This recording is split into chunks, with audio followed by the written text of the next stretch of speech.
streets. Congestion pricing will stop that. It will sharply cut such traffic during peak hours. Good news for everyone who travels, works, shops, and breathes in those fast-growing business districts.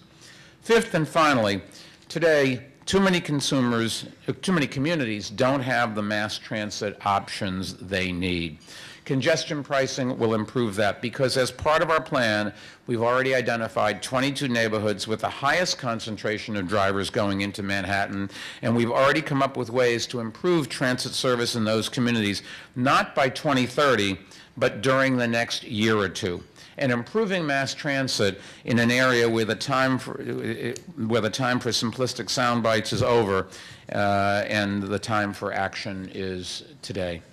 The fact is that congestion pricing will not only produce cleaner air and a stronger economy, but also continue to underwrite essential transit improvements for decades to come.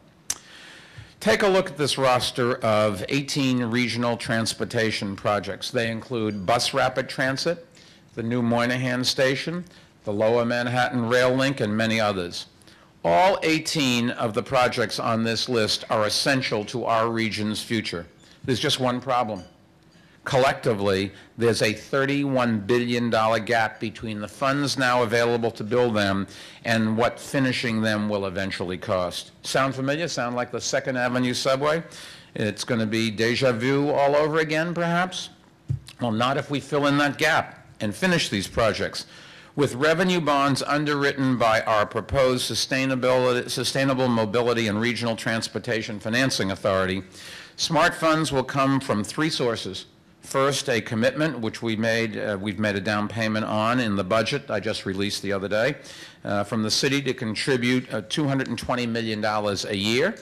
Second, a matching amount from New York State reflecting the transportation needs that are regional and funding sources that are also regional. And third, congestion pricing revenues. With smart funds, we can expand rapid bus service to areas of the city, particularly in Queens, that are poorly served by the subway. We can build a rail link to connect Lower Manhattan with Brooklyn, Jamaica, JFK, and Long Island, where a light rail system could help many residents and Long Islanders get to work more easily.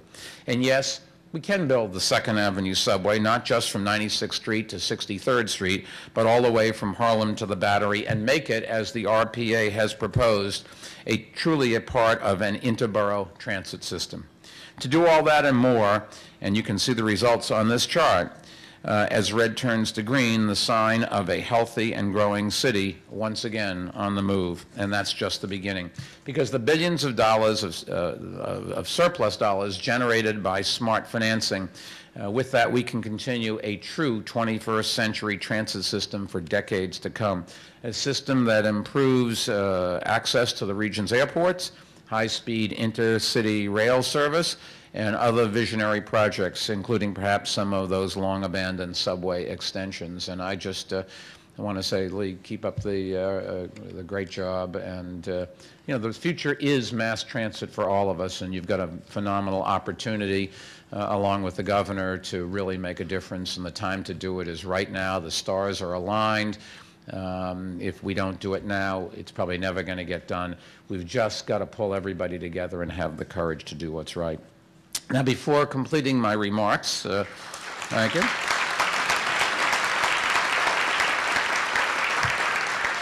Let me just offer a brief update on the reception that our commission pricing proposal has received, because I think it's fair to say that it was supposed to be dead on arrival, but it has actually shown an awful lot more life than anybody would have predicted. Last week, when Deputy Mayor Dan Doctoroff discussed congestion pricing with 300 business leaders in Staten Island, he received a standing ovation. Organized labor and business leaders, think tanks from the left and the right, tree huggers and real estate developers, people who in the past haven't been able to agree even on the time of day, now agree that it's the right time to try congestion pricing. And that new spirit of unity encompasses a lot of us here today, too, who haven't always seen eye to eye on every issue. Our proposal has also received broad support from newspaper editorial pages and opinion leaders. It's gotten an enthusiastic thumbs up from Federal Transportation Secretary Mary Peters, and we think that makes our pilot program an excellent candidate for federal funding.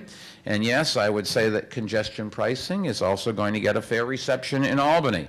We really have had, all kidding aside, a good dialogue with the legislative leaders, one that I hope you'll encourage both as individuals and as members of this great organization. In the end, I really do believe that the leaders in Albany, in the Senate, in the Assembly, and in the governor's mansion really want to get together and get this going. It would be a phenomenal legacy for all of them. And what they need to hear is from you that we are there to support them and that we will stand by them when a handful of people who don't like things try to make their life difficult. But they have to have some friends standing behind them, and the friends are right in this room. We're prepared to continue this dialogue as long as it's a principled discussion, and a principled discussion has to recognize the wisdom, I think, of what the late Senator Moynihan said. He said, "You're entitled to your own opinion, but not to your own facts." And there are certain facts that we've just got to all face up to. Facts about congestion's impact on our environment, our economy, our health, and our future, on our lives and on the lives of our children. Facts about how we're going to pay for the transportation projects we need to keep our region from choking on its growth in the decades to come. It's easy to say we're going to fix something down the road. If you listen very carefully to the dialogue in Washington or in any legislative group, they're always willing to go 100% 20 and 30 years from now, but they're not willing to go 10% in the next year or two.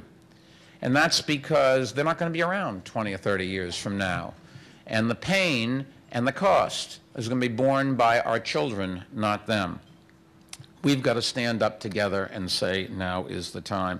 We're ready to have a reality-based dialogue about any element of our transportation plan, including congestion pricing.